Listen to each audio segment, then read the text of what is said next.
Bien, pues vamos a clavarnos en un material que nos compartieron que es una verdadera joya. Sí, una revista impresa. Una ventana directa a cómo eran las cosas en un momento muy específico que, con la velocidad a la que vivimos, ya se siente como otra era. Totalmente. Lo que tenemos sobre la mesa es un ejemplar de la revista Cuo, Para mentes inquietas. con su lema para mentes inquietas, exacto.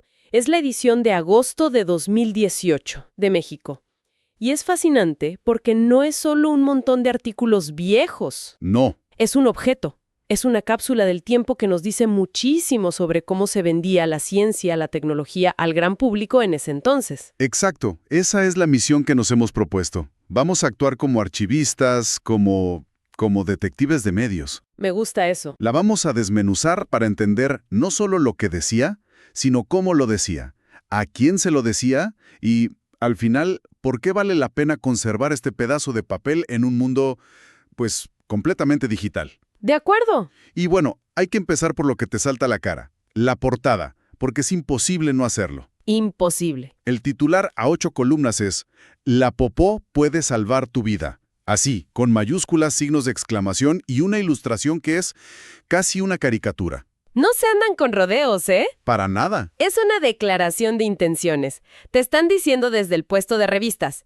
No somos la típica publicación de ciencia aburrida. Atrévete a abrirnos. Claro. Es una estrategia de kiosco en su máxima expresión.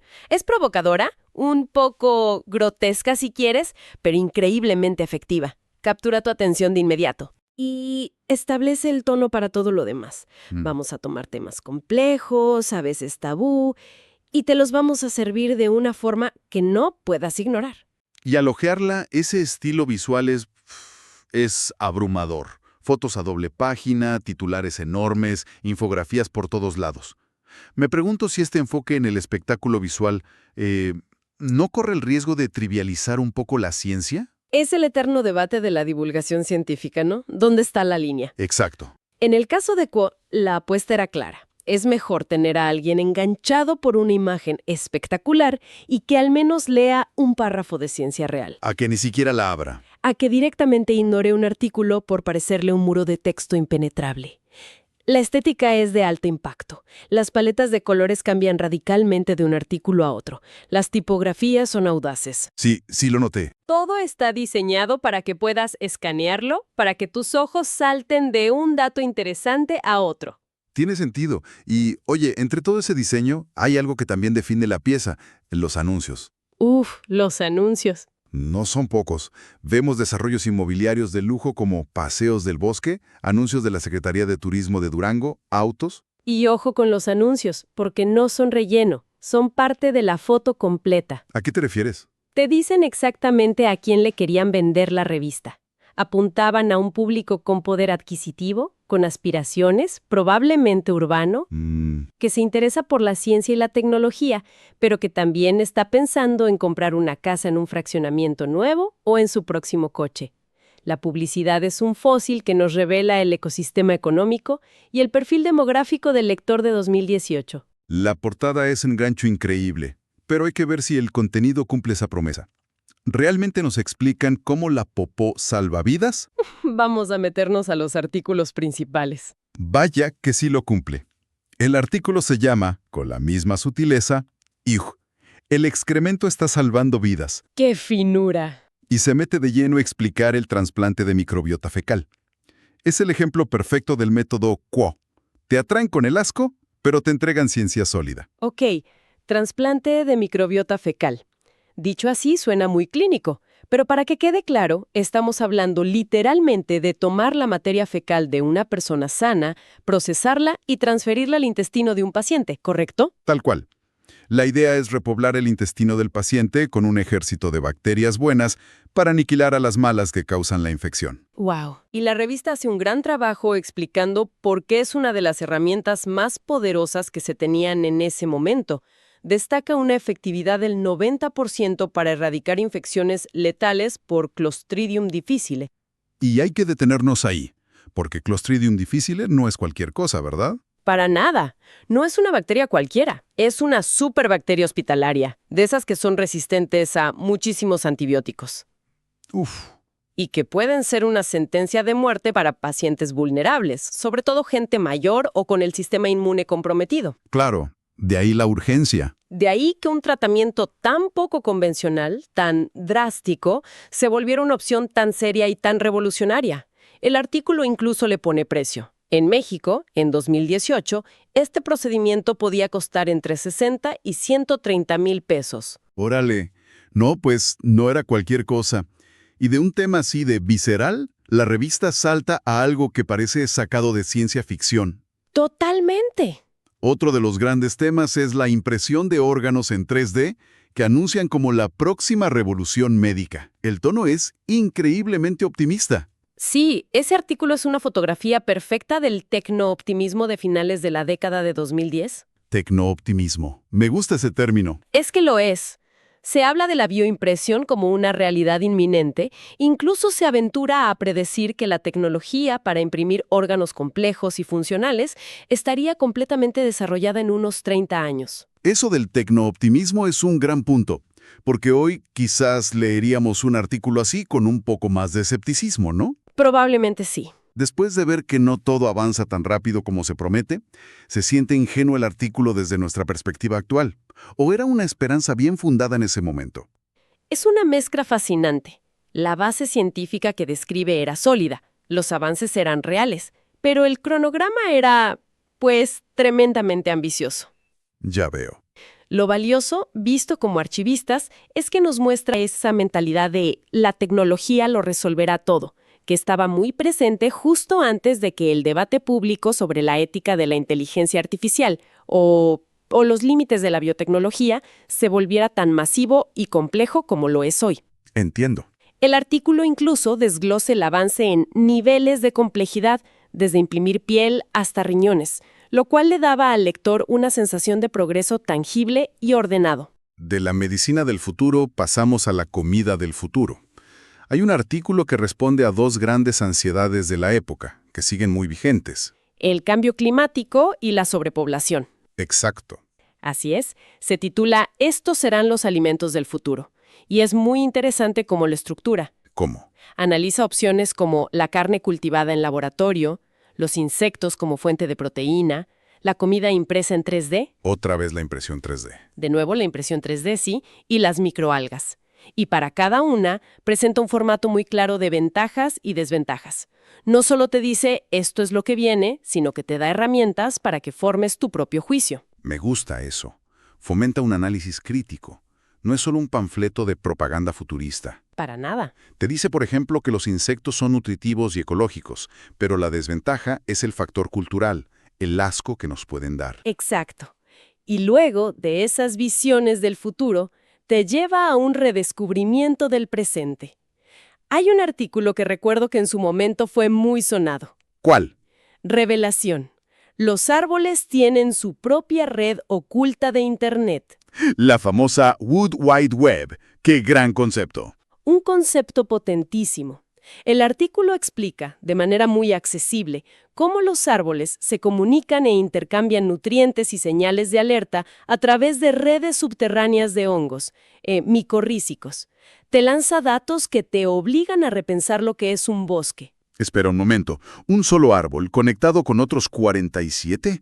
Eso cambia por completo la imagen que uno tiene del bosque como una colección de individuos compitiendo por luz y agua. ¡Totalmente! Es más como una supercomputadora biológica, una sociedad. Qué locura que esto se presentara como una revelación hace tan pocos años. Totalmente. Y te da otro dato. El 30% de la superficie del planeta está cubierto por árboles. De pronto esa red se vuelve gigantesca, global. ¡Wow! Es el tipo de ciencia que no solo informa, sino que cambia tu percepción filosófica del mundo natural. Y esa misma conciencia se extiende a lugares inesperados, como en el artículo Dejamos huella. ¿Ese de qué va? Habla de nuestro impacto ecológico después de morir. Ese es increíble. Uno no suele pensar en la huella de carbono de su propio funeral. Pues la revista te obliga a hacerlo. Cuantifica las emisiones de CO2 de una cremación que dice que pueden ser de hasta 27 kilos. No es poco. Y te habla de la contaminación de los mantos acuíferos por los fluidos de embalsamamiento en los entierros tradicionales. Refleja cómo la conciencia ambiental en 2018 se estaba expandiendo a todas las áreas de la vida y de la muerte. Pero más allá de estos grandes reportajes, que son la carne del número, son los artículos más cortos, las notas breves, Ajá. las que de verdad convierten a esta revista en una cápsula del tiempo ultra específica de agosto de 2018. Son oro puro para el archivista. Por ejemplo, te encuentras una nota titulada Mexicanos crean app anticorrupción. Ah, sí la vi. Habla de una aplicación desarrollada en Querétaro para que los ciudadanos pudieran documentar con video y audio y luego denunciar actos de corrupción por parte de autoridades. Eso ancla a la revista en un momento social y político muy concreto, ¿no? Totalmente. Es un reflejo de la conversación nacional de ese momento. Y esa mezcla de temas es constante. En una página tienes esa nota de tecnología cívica y unas cuantas páginas más adelante, un artículo de conservación de alta tecnología. El del rinoceronte blanco del norte. Exacto, sobre cómo se estaban usando embriones híbridos para intentar salvarlo de la extinción. Una yuxtaposición fascinante. Y no solo es futuro y presente, también es pasado. Hay una nota que corrige un dato histórico muy famoso. ¿Así? Habla de uno de los fugitivos de Pompeya, una de las víctimas cuya posición parecía indicar que fue aplastado por una roca mientras huía. Sí, la imagen clásica. Pues el artículo explica que nuevos estudios demostraron que la causa real de su muerte fue el flujo piroclástico, la nube de gas y ceniza ardiente, un pequeño detalle que cambia una historia que se contó por décadas. Es que esos detalles son todo. Y en la sección de actualidad hay una ráfaga de ellos. Sí, Mencionan que se confirmó que Júpiter tenía 79 lunas. 79. Me pregunto cuántas más se han descubierto desde 2018. buen punto. Es un recordatorio de que ni siquiera nuestro propio sistema solar está completamente mapeado. Exacto. Y al lado de esa nota cósmica tienes una sobre un extracto de super chayote mexicano que mostraba en laboratorio propiedades anticancerígenas. Esa mezcla de lo global y lo hiperlocal. Es parte del encanto de la revista. Muestra el interés por encontrar soluciones y descubrimientos en nuestro propio entorno. Y para rematar, otra nota desmiente que las manchas en la sábana santa de Turín sean de sangre. O sea, son destellos informativos que fechan el contenido con una precisión de GPS. Exacto. Después de desmenuzar todo esto, la pregunta es, ¿por qué guardar una revista vieja en la era digital? ¿Qué significa todo esto en conjunto? ¿Cuál es su verdadero valor como pieza de archivo? Bueno, su valor reside en que es un objeto cultural completo, no solo una colección de textos. Ok. El significado no está solo en los artículos de forma aislada, sino en su convivencia. Es tener un reportaje sobre la inteligencia de los delfines, a los que llama los primates del mar, junto a un anuncio a página completa de un fraccionamiento residencial. Es la portada sensacionalista sobre la popó, que da paso a un análisis serio y empático sobre el síndrome de abstinencia neonatal en bebés. Esa combinación es irreplicable. Es un retrato entonces, un retrato increíblemente detallado de las preocupaciones, las curiosidades y las aspiraciones de un sector de la sociedad mexicana en 2018. Precisamente. Se ve la esperanza casi ciega en la tecnología médica, la creciente ansiedad por el medio ambiente, el interés por reinterpretar la historia y al mismo tiempo la lucha contra problemas tan terrenales como la corrupción local. Exactamente. Como documento, es una fuente primaria para entender la historia de la comunicación de la ciencia en español. Claro. Nos muestra qué temas se consideraban de vanguardia, cómo se traducían y empaquetaban para una audiencia masiva y qué lenguaje visual y publicitario se necesitaba para que esa operación fuera comercialmente viable. Así que preservarlo es... Preservar este ejemplar no es guardar papel viejo, es preservar una pieza clave del rompecabezas cultural, social y científico de 2018. Queda clarísimo. Una revista es mucho más que sus textos. Es un ecosistema de información, diseño y comercio, que visto con un poco de distancia, refleja su tiempo a la perfección. Y nos deja con una reflexión final, que conecta de hecho con uno de los artículos que más nos sorprendieron, el de los árboles y su red subterránea. A ver. En 2018, la idea de que los árboles se comunican, colaboran y comparten recursos a través de una red oculta se presentaba al público masivo como una revelación casi mágica. Y eso nos lleva a una pregunta que queda flotando para seguir explorando. Exacto. A medida que la ciencia nos revela estas complejas redes de comunicación e interdependencia en toda la naturaleza, desde los dialectos de los delfines hasta los bosques que actúan como un superorganismo, ¿cómo cambia eso nuestra propia definición de lo que es ser inteligente, de lo que es una sociedad, y de esa frontera que siempre hemos creído tan clara entre el individuo y el colectivo?